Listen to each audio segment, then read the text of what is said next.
Mənə bir dini ölçü göstərin ki, inkişafa çatmış olsun.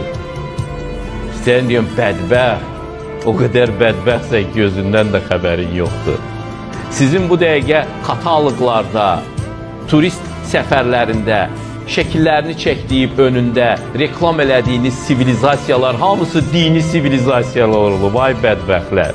Ölürsünüz, gedirsiniz Almaniyada o Kölnün məşhur gotik kilsəsinin qabağında şəkil çəkdirirsiniz ki, mən də oldum axır ki burada. Mən görməmişdə gəldim, çıxdım bura axır ki.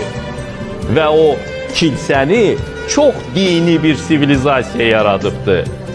Sizin tikdiklərinizi görürəm şüşədən və metaldan. Sizin tikdiklərinizdə ruh yoxdur. Gözəllik yoxdur. Görürsünüz nə qədər gözəllik tikiblər.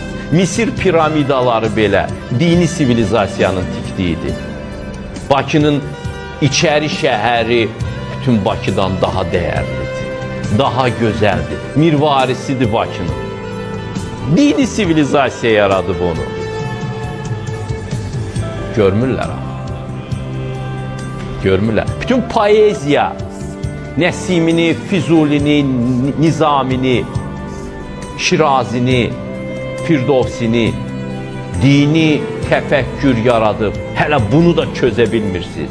Heç bir Nazim Hikmətimiz Nizaminin ayağı belə deyil.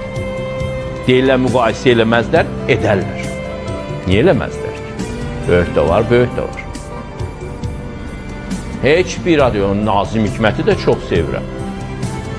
Heç bir ateist şair, onun romantikası, onun dərinliyi Nəsimiyə çatmaz.